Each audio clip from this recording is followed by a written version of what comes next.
Hey, welcome to Time Limit, the podcast where we talk about all things project management with PM experts. This week, I've invited Kayla Keizer from Plank Design in Montreal to join me to dig in on kickoff meetings. So, we all kick off new projects, right? But what's the best way to do it? I asked Kayla to have this discussion with me because she'll be presenting a lightning talk on this topic at the 2020 Digital PM Summit online this October. Kayla works on website redesigns and apps, and her company has a really fresh approach on kickoffs. In fact, they call kickoffs hack days at Plank. It was really fun to dig in on how she plans and manages those meetings. I think there's a lot of information that you'll get from this interview that will help you to rethink and level up your own kickoff meetings. Or maybe you'll just get an inside view of how Plank works and get some amazing ideas on how they make amazing products for their clients. Check it out. Kayla Keizer, thank you so much for joining me on Time Limit today. How are you doing? I'm doing good. Thank you for inviting me. Absolutely. I'm excited to have you here to talk about your topic for the Digital PM Summit, which is kind of about kickoff meetings. We're going to focus on kickoff meetings, and we're going to get a little bit more into kind of how you handle them at Plank. But I think this is a good topic because we're all kicking off projects all the time, right? But I wonder if it might be a good idea for us to just start really high level. Can you tell us a little bit about what is a kickoff meeting and why are they used? Sure. So a kickoff meeting is generally the first meeting between the project team and the client. And it's used to have introductions between the two, a brief summary over the project, discuss high-level scope and deliverables, and also the roles and responsibilities, and briefly the project timeline. It's not a long meeting. It's usually an hour, maybe an hour and a half, depending how many people are there. But that's quickly the basics of one. Cool. Yeah, it's kind of like a level setting meeting in some ways, right? Getting everyone on the same page. Exactly. Yeah. In my experience working as a PM in agencies and also with in-house teams, I've done kickoff meetings in a variety of ways, from those 1-hour meetings to 2-day workshops. And I think the way that you approach those meetings really kind of depends on what you're working on and who you're working with. But part of me thinks that it kind of comes down to determining the goal for the meeting in order to guide you in the right direction for what that agenda should be. What do you see? And you kind of pointed out a little bit of this already, but what do you see as good goals to help you define what your kickoff meeting should be? So one of the goals would definitely be, making sure that everybody, as you said, is on the same level, so that everybody has the same understanding of why we're here and what the goal is of the project. Right. Very important that we all be on the same page with that. And also, I think understanding each person's role and how they're going to impact the project. Yeah, definitely. I mean, people ruin everything on projects, right? So getting that stuff out in the open early is pretty important. Yeah. And if I could just talk a little bit about what makes Plank a little bit different, is one of our goals is going in and really understanding the client and who they are. So kind of getting out of the spreadsheets and out of the tools and focusing on, okay, who are these people? What is their goal? What are they looking for outside of, the scope and requirements? What's the goal, or what are they looking for at the end of the project? And kind of understanding how they work, and maybe, everybody has bureaucracies or policies or certain stakeholders that they have to live with. And, my goal is always to understand that ecosystem so that I can better help them throughout the project process. Absolutely. Actually, can you tell us a little bit about Plank and the types of projects that you work on? So we're a web design agency. We do websites, we do apps sometimes, and we predominantly work with not-for-profit, as well as arts and culture. We also have a big entertainment section. We kind of got our hands in a little bit of everything. Cool. So do you basically use the kickoff to refine goals, or do you come to the kickoff with a scope that's already formed and then you're basically starting to dig into the goals and align with the stakeholders? So we get to the meeting and the high level scope is defined. Okay. We do the normal process of what a project kickoff is, but also what's different is I will narrow in on an activity or something that is ambiguous that needs clarification and take advantage of the fact that we've got everybody in one room. Let's really dive in and get to the bottom of this issue so that we don't have to spend weeks, going back and forth through emails or Slack to get something understood or approved. Okay, cool. Yeah, I know when I worked at HappyCog, which is another web agency, I loved the way that we handled kickoffs because we would get a scope. We would do an internal kickoff meeting with our team just to get everyone aligned on what was included in the scope. And we'd talk about our process and an approach for that project specifically. Then we would typically, before even doing like a formal kickoff meeting, we'd probably have a call with the clients just to kind of introduce ourselves and get talking about first steps. But we would do stakeholder interviews and sometimes user interviews and use the information that we gathered from those interviews and use them in the kickoff meeting as discussion points. Like these are kind of like the trending responses in this area. These are the goals that these groups of stakeholders are looking for, and use that information to really get information on the table and then have a discussion about it, but refine that information and basically start to get everyone aligned around what the goals of the project are, which I think is really exciting because if you don't have your goals settled when you're coming out of the kickoff meeting, how can you possibly know what it is that you're really set out to do and be confident that you're on the right path? Yeah, and that's huge because at the end of the day, whatever you're launching, you want to make sure that it goes back to those goals that you first discussed. Yeah. And sometimes that's a little lost if you don't have those first conversations. Absolutely. That kind of leads me to my next question is I'm wondering, once you have those goals established, is there anything that you do, a deliverable that you produce as the project manager, or like a conversation that you have that kind of helps you to keep those goals at the forefront of the conversation around the project? That's a good question. I mean, I think I always go back to the goals. So whenever we're discussing something, a feature, or we're at the end of an iteration or at the end of producing something, and I'll always, ask the team, okay, does it answer the goal that we set out to do? And so I think that is how I keep focused on it, is just kind of always making sure and asking the team, is what we're producing going back to our goals? Is it giving value? That sort of thing. Yeah, that makes sense. It's a conversation that you kind of have to remind everyone about as the PM. And it can be, I don't know if you feel this way, but you can start feeling a little bit like a broken record or like you're trying to play devil's advocate, but it's really kind of the best way to keep things on track, I think.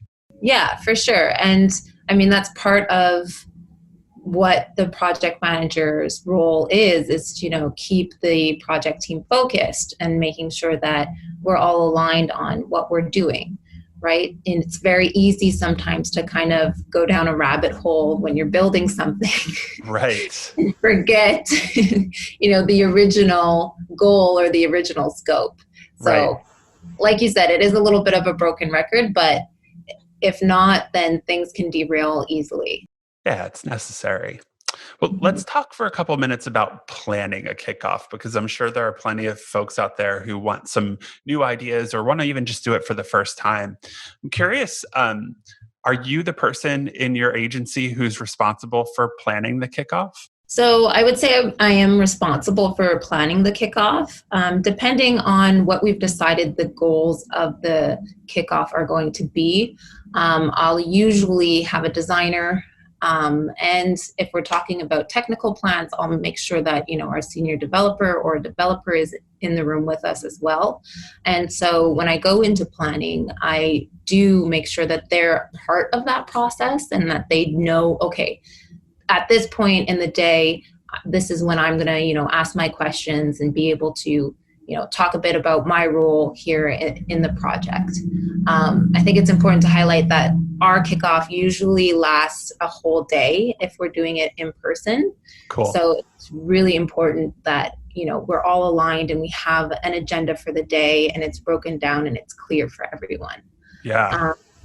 Living remote life, we've broken that down into different sessions just because a whole day doing Zoom meetings is a lot for some people. Yeah, it sounds like a nightmare. So we usually kind of break it down and do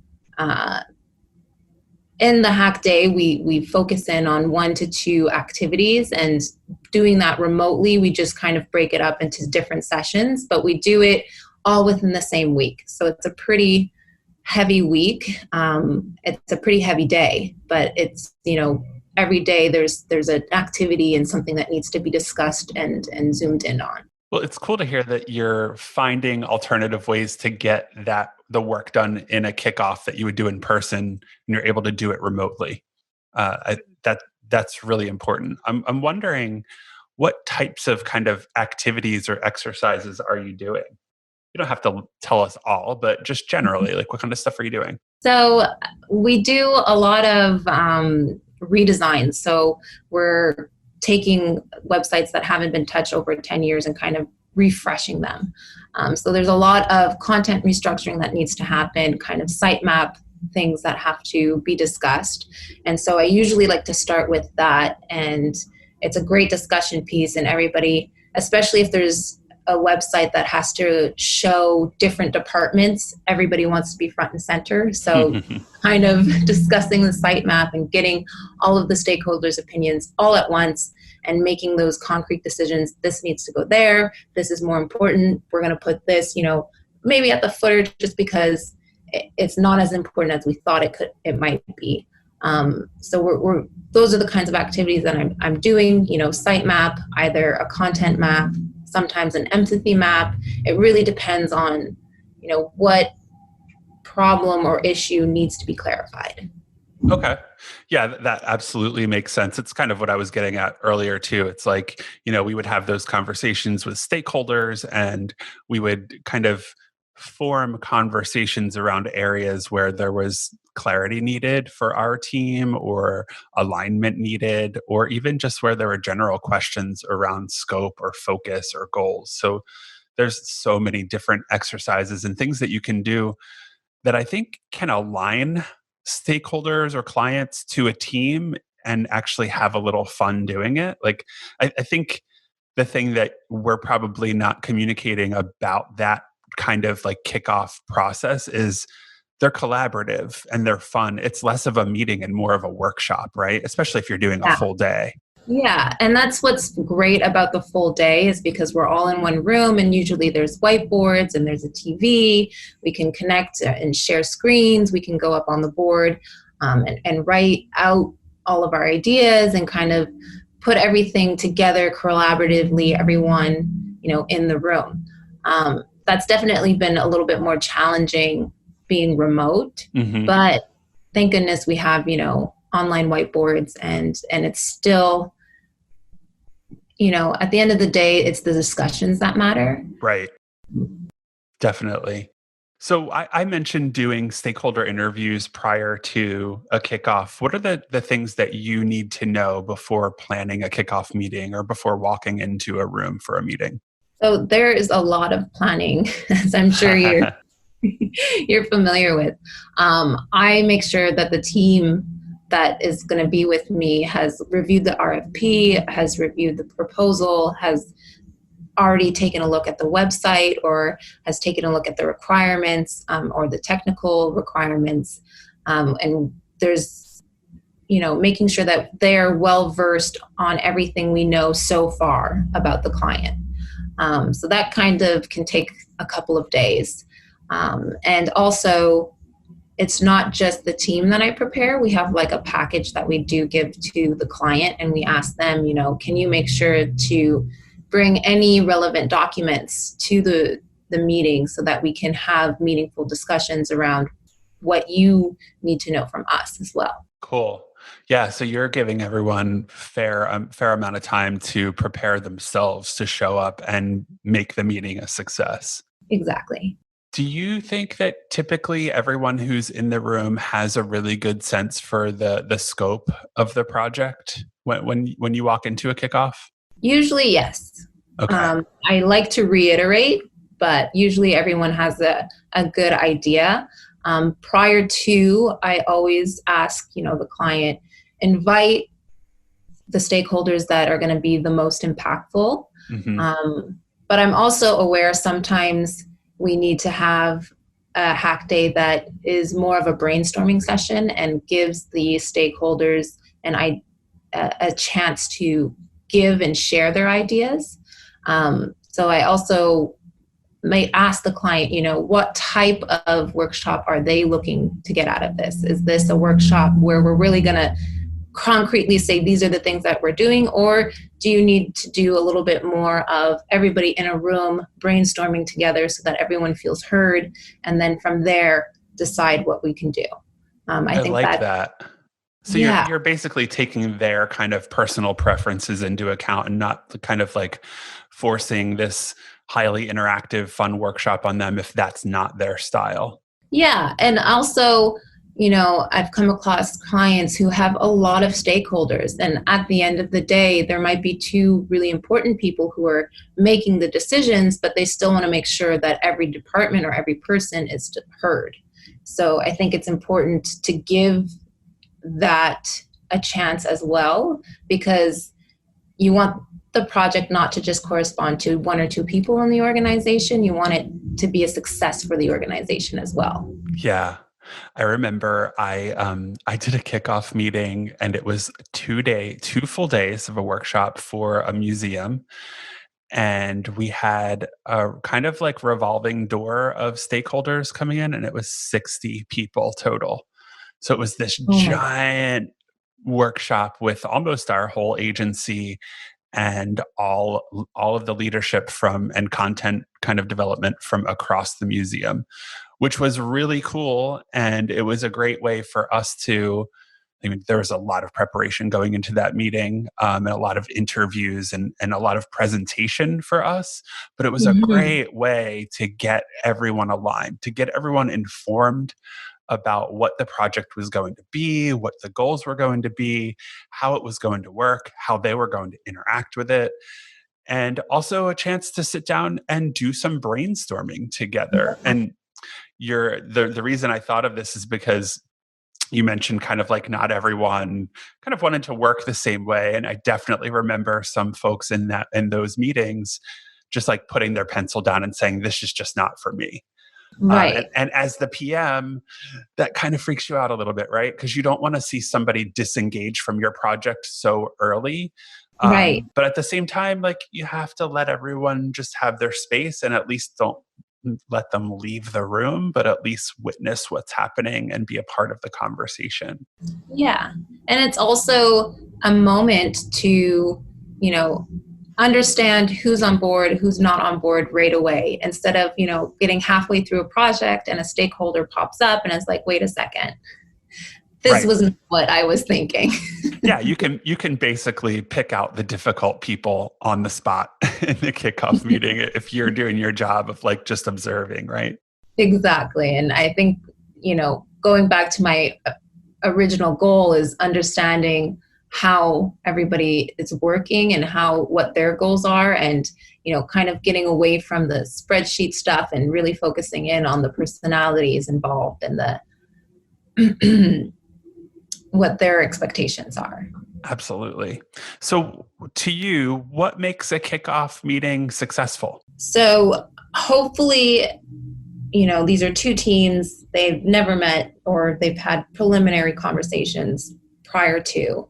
And so my hope is that we kind of get over the storming hump of a team and kind of normalize a little bit, understand everybody's roles, understand how, at some level, how people are working, which is why I like to do an activity, because when everybody's working on something, you quickly establish who the roles and personalities and how best to work with people.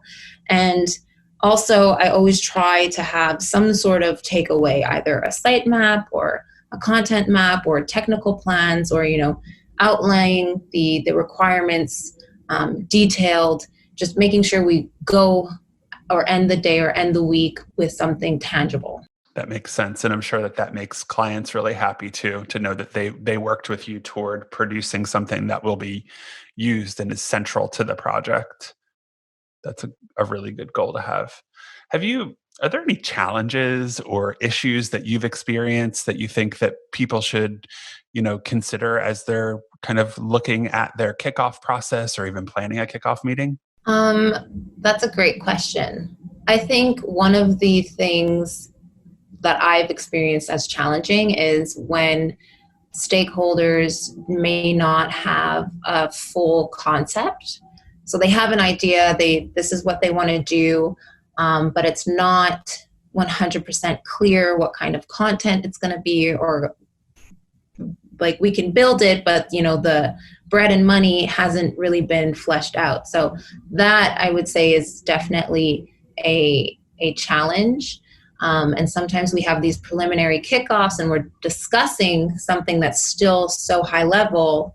And then we kind of have an idea of what we're doing and we go with it. But then halfway through, because it was never really fully understood on the stakeholder side, we run into issues. So my advice is definitely asking the stakeholders, making sure that if there's anything that's ambiguous, don't talk about it until it's confirmed. Put it to the side, or assign someone to really kind of flesh that out so that you don't have to change your mind halfway through, kind of thing. So that's one of the things that I've learned, is either pausing on things that are ambiguous and revisiting when we have clearer information. Yeah. So basically, don't waste your time on things that you're not sure how they would be approached, or that there's even a goal related to those things.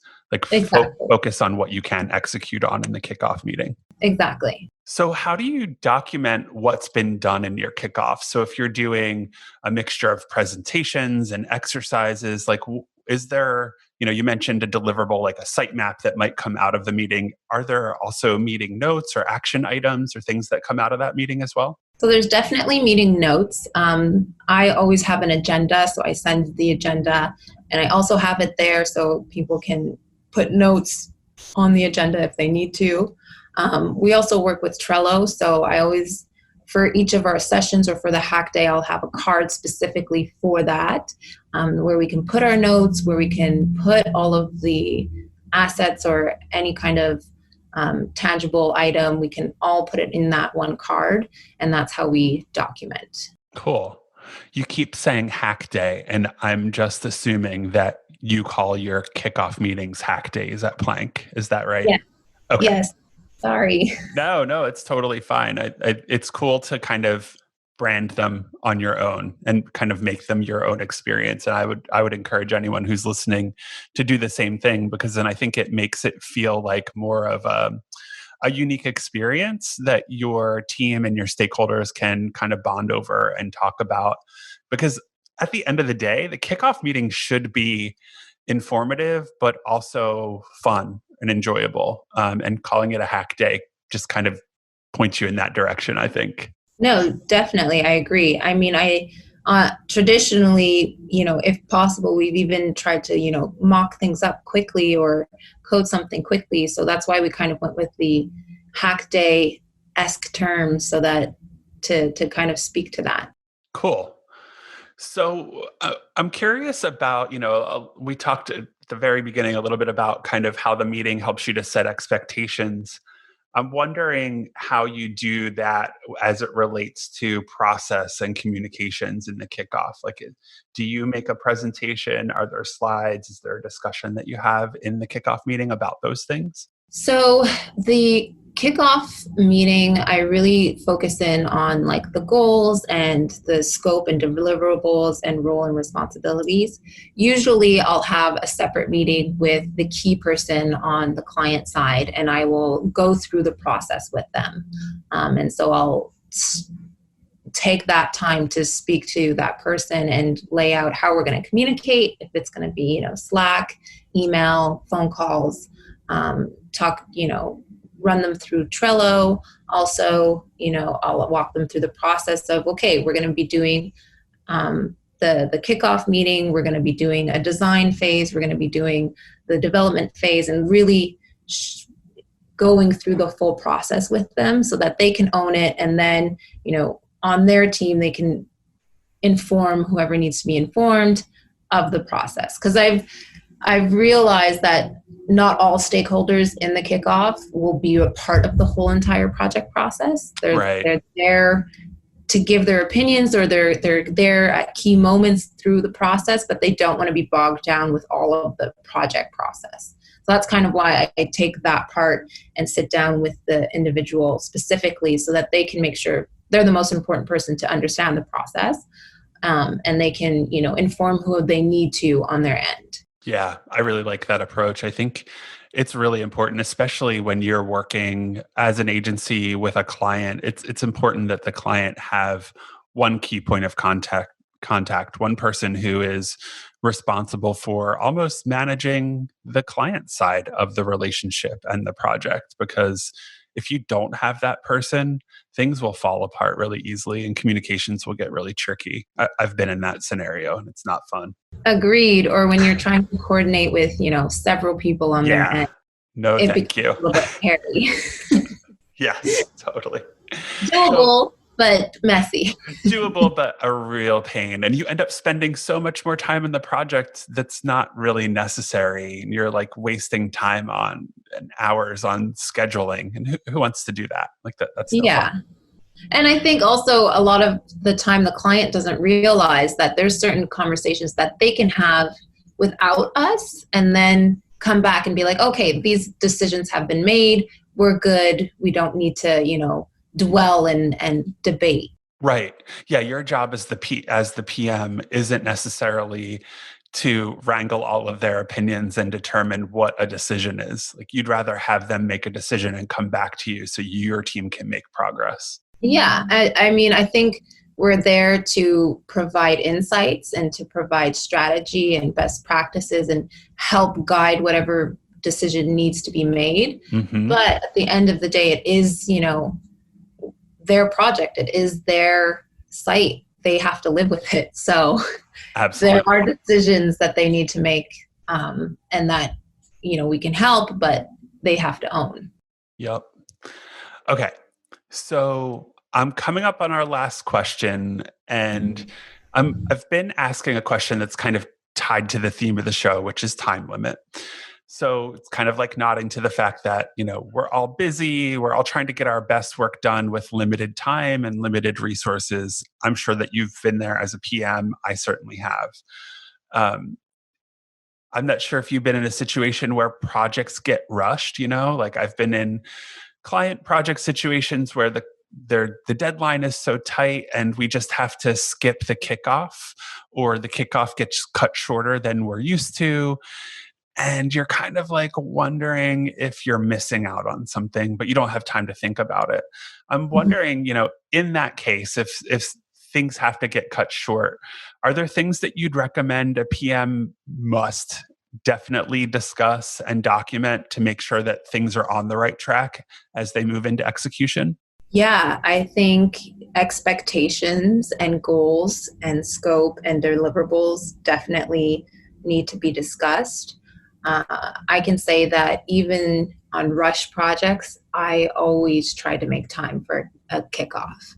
Maybe we don't do the activities and diving deep, because I'm assuming that those conversations have already happened or that there's less ambiguity. But I definitely would make sure to have that leveling, because I don't see how, even in rush projects, you need to have a leveling between both teams. Yeah. So it's like, no matter what, those are things that you at least have to get out on the table, have everyone acknowledge, and essentially kind of confirm and move on. Yeah. And, for those who are resisting, my argument is always the development process will go so much faster if all of these conversations are done ahead of time.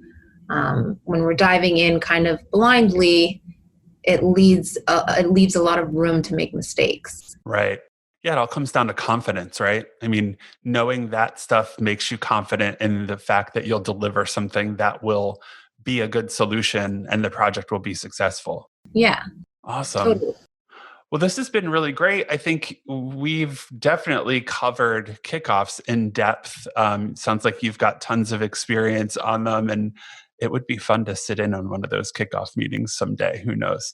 But thank you so much for joining me. And I hope to talk to you again soon. Definitely see you at the Digital PM Summit, which will be online, but you're still going to be speaking. So I can't wait to see that.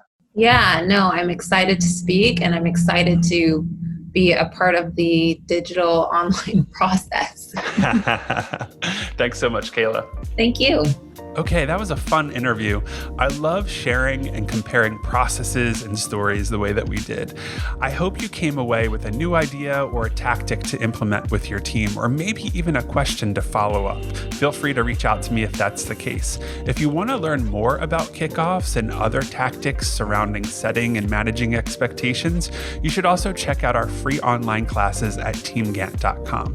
This is definitely a topic that I cover pretty often. Also, if you like this episode and you want to hear more, please review our podcast wherever you listen to your podcasts. Doing that will help us to attract more great guests just like Kayla. All right, folks, that's it for this episode. Come back for episode 36, where we're going to dig into agency project management.